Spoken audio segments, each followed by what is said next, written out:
My name is Susana Campanella. I'm the CEO, visionary, and owner of Gluteboost. I came with my COO and partner, Renzo Campanella, from Fort Lauderdale, Florida. And just to give you a little bit of a background of who I am, I have an academic background in science and biology with a concentration in molecular biology. I graduated my bachelor's with a minor in psychology. I also have a master's in Christian philosophy, and I have an executive certificate in finance from Harvard Online Business School. I am originally from Colombia, South America, and also a mother of 3, all little ones under the age of 11. Like Marty said, we are serial entrepreneurs for over a decade now. These are the businesses that we've acquired and sold over this last decade or so. So we are operators, and this is really something we stumbled on. We didn't really plan it. We started with All-Star Assurance back in 2011. Okay.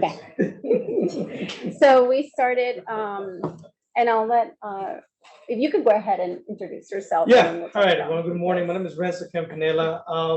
So over the past decade or so, we've been investing into what we call distressed assets. One of the things that we found is that founders are very passionate about their products, but they're not passionate at all about operations and being frugal when you operate a business, right? So that's when we come in, and we, in a way, we actually help them, get out of that asset. They're just stressed. They really want to get rid of it. And we're helping them, but we're also buying that asset at a very low rate, roughly between 40 to 50% less to what that asset will actually cost. So at All-Star Assurance, which is basically the first asset that we acquired when we were on our early 20s with credit cards, literally. I actually told the lady, can I pay you with credit cards? We don't have any liquidity on our end. We actually bought it in 2011. We sold it in 2018. Actually to a firm here from New York. And the return on that was roughly 4,000%. Obviously, the longer we stay with the business, we found that the return increases. We actually then ventured with Allstate with a return roughly about 800%, and we only stayed with that business 18 months. Another insurance venture that we did was with Fiesta. On that one was the one that we took a loss of 30,000 only. And as you can see, is the one that has only 8 months in the books. We were able to notice at a very early stage that, hey, this business is not gonna function, mostly because we were not operating when we acquired Fiesta. We were running 3 other businesses. So you can only spread yourself so much, right? Then we got into the education sector. We acquired a preschool, implemented a Bay Ridge Academy, which is basically an elementary within the preschool. The returns on those 2 were between 500% and 300%. And then Birdman's company called Sunny Hills, also out of Florida, and the return on that was 230%. The average time that we spend on a business, as you can see, is roughly about 2 years.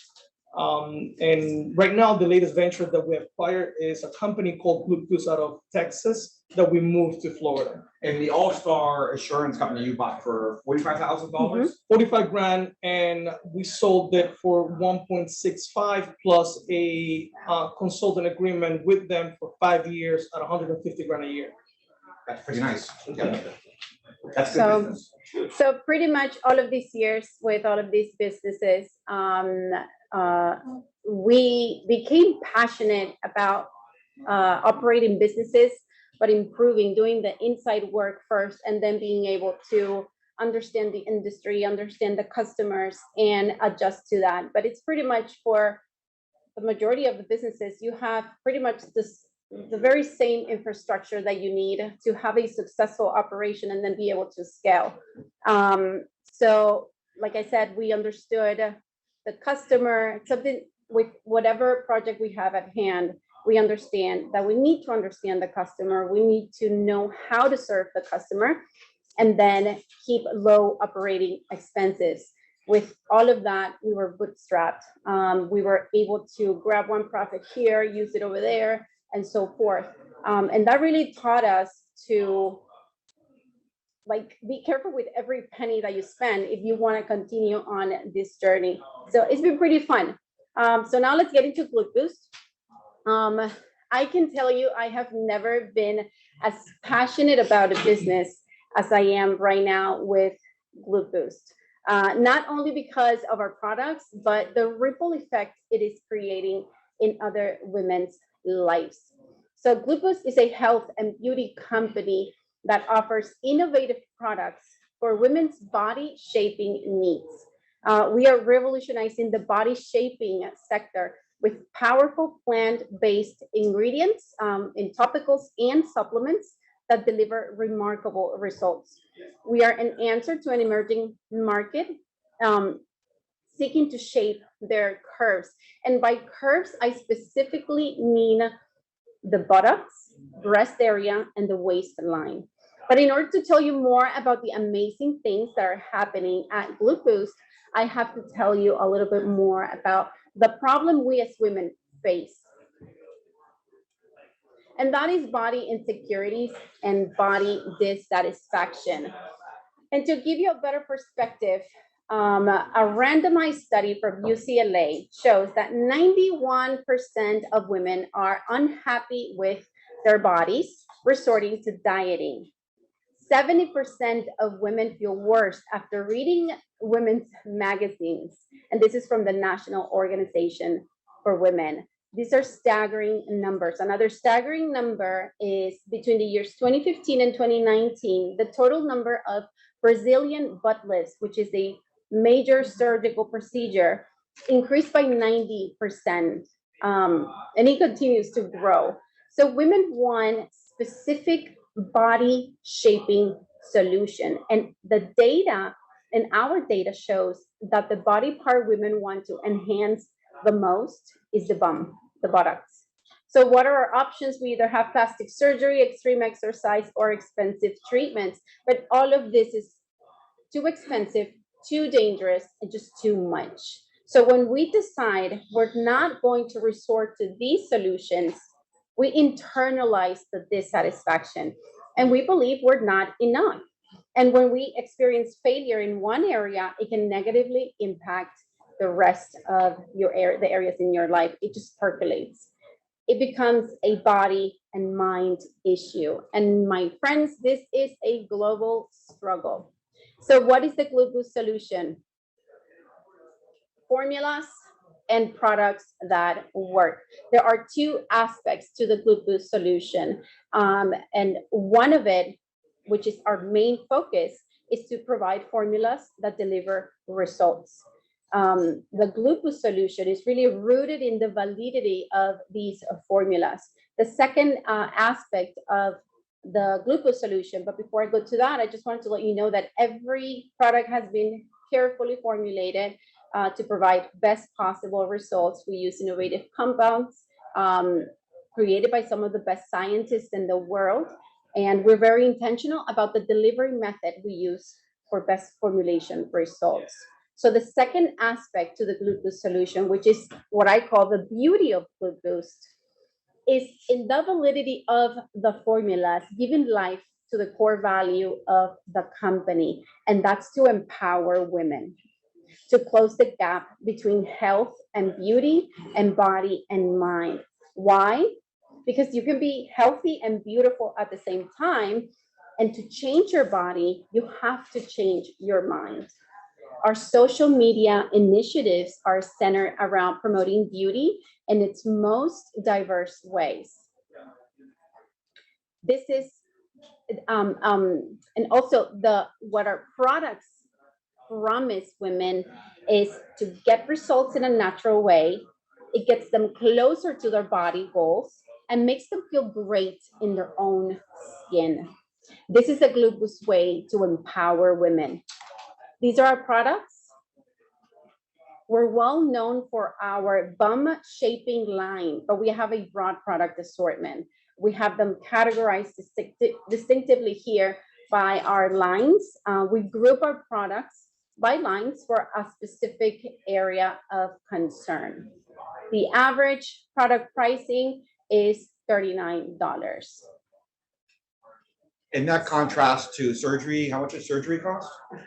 For a BBL, which is very common nowadays, is around $5,000. Okay. Right. Yes. So how do we sell? We sell through our online store, Amazon and other marketplaces. We use other platforms and tools that amplifies our sales and reach. We use paid media to incentivize people to enter our online store, but we also push for a lot of organic traffic. And we do this through email marketing campaigns and social media. Through our email campaign, we motivate, we incentivize to a healthier lifestyle, we give wellness tips, we reinforce the familial sense the company also wants to project. So we push a lot for our social sustainability and women empowerment efforts. So we're really targeting that mindset in our audience. So a little bit more about the traction of the company. Like we mentioned, we acquired this company. The company started 2015. We acquired 2019. Between the years 2019 and 2022, we did a whole company restructure, but we didn't just restructure the company. We added a lot of value, and we also needed to learn the industry, learn the product, do our own research, improve our R&D. So within that time frame, we gave it a new vision. We improved a few formulas. We developed new products, and we were continually doing a qualitative analysis on the product market fit. And we have did about that. 5 to 10 minutes. Okay. And we continue testing our go-to-market strategies. That's something that just hasn't stopped. So what's your revenue right now?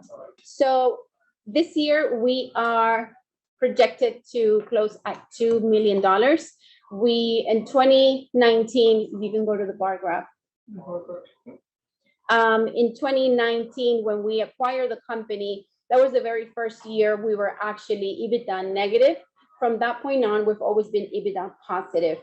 Like I mentioned, from 2019 to 2022, there was a lot of restructure in the company, a lot. 2020 is when COVID hits and everyone was online buying online products. But that really helped us with giving us a room to be able to do all the restructuring in the company that we needed to do in order to be ready to scale. And what was the acquisition price? 1 point. The opposite was 1.6. And how much of it was equity versus debt? Equity was 400 grand. Okay, so And there was 1.2. One of the biggest things that we did in terms of changing the company was when we acquired this company, the product margins were sitting between 50 to 60%. One of the changes that we did internally is that we actually brought that to product margins on our hero product all the way to 93%. And then on average, across every single line, we're averaging 84% on the product margins. Meaning for every, we'd have to spend $1 on marketing extra from what the company was spending if we increase our profits roughly 40% just by making that one change, improving our supply chains. I guess the other biggest asset that we have as a company is making sure that we provide a wholesome solution. I'm sure we can express more. Yes. So within this period, we also recognized that we needed to recognize our competitive advantage among our larger competitors. And that was the introduction of the women empowerment and connecting the body and mind issue in all of our marketing initiatives. Maybe you can go to like slide 8 and 9. 8 and 9. Slide 8. Yep. So these are the 5 states where we sell the most, but we have also sold our products in the most remote places, not just in the US, but all around the globe. The list on the left are the list in order of the countries we also serve.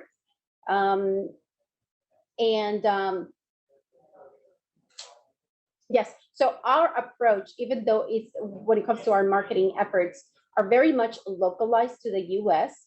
This is we have seen a global demand for Gluteboost products.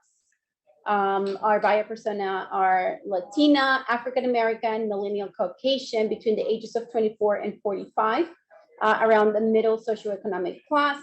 And these are individuals that show interest for beauty products. So I think that there was a article that came out, maybe it was on Bloomberg or Wall Street Journal, that Latinas are now comprise the largest buying class in the United States. You know, mothers, single women between that age of 25 to 45, they are now the largest single group Oh my goodness. of commercial of And it keeps buyers. growing. It keeps growing. When it comes to the, and this is another point that I'd like to highlight, the average order value when we acquired the company, the average order value was sitting about $45, $46. When we acquired the company, we actually introduced 10 new products. So we got the company with 3 products. Susana was able to develop 10 new products. The average order value went all the way up to $86. So also making small changes and not being passionate about, the product, but rather than, making money at the end of the day, is one of the things that we love to do as well. So you're building out like a delivery platform. Absolutely, yeah. Right? So it's not just one product, you've got multiple products that, Yes. Yep. Do you do like brochuring or any kind of like discounted pricing or things like that? If you buy one product, you can buy 3. So we have a subscription. Yep, we have a subscription model. And it's really just to incentivize people to subscribe to our products and stay on a monthly commitment, commitment. Yeah, so you talk about social media. Organic is like something that you just you filter through your network, and then paid is something that you pay like SEO, stuff like that, or right. Yep. So we do paid media, but we push very much for us to have a stronger organic traffic and return customers. So our organic traffic is at 54, and our return customer base is also around 50 to 55%. So we're increasing our return customer base because eventually that's what we want. We want to create this community of like-minded individuals that come back to our products, that they feel great using them, and it's just part of their routine, like a moisturizer is for a woman. Right. If you stop using the product, you stop seeing results. So it's you don't stop seeing results right away because they are permanent. We do have in the beauty industry products out there where usually under eye bags that you apply it and in 5 minutes it just goes away immediately, but by the end of the day you're back to your normal self. Our products are permanent. If you stop using them, just how you would stop seeing results if you stop going to the gym, like little by little you start seeing results. The same thing happens with our products. So are any of the products regulated? Say that again? Are any of the products regulated? So we have ingestibles and topicals. For the supplement side, and even for the topicals, FDA needs to certify the facility, the manufacturing facility, not the product itself, because especially the supplements, they're 100% natural, all plant-based. But the facility itself has to be FDA certified, and we work with only FDA certified facilities. So we have about 5 minutes, actually less than 5 minutes. Can you go to 11, slide 11? And 11 is the mark. And so the market is there. It's no. It's obvious that the beauty market is a huge market. Our total addressable market is sitting at $528 billion. Gluteboost operates at a very interesting intersection, and it's within the fastest growing segments in beauty and health. We can go to the next. Right. So I think that a lot of cosmetic surgery is financed. Right. So cosmetic surgery will say, hey, I'll finance 80%. You're gonna take a loan to get your augmentation, and 80% you pay back over 5 years.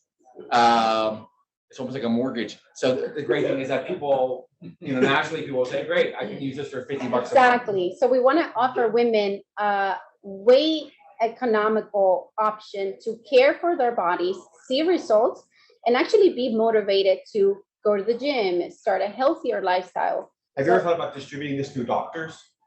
Yes. or through, through wellness clinics or things like that, or? We've had meetings with Walmart, CVS, and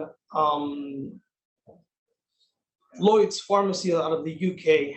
As you know, this journey takes GNC. takes a while. Yeah. So we GNC, right. use a platform that the major retail stores use, which is called Range Me.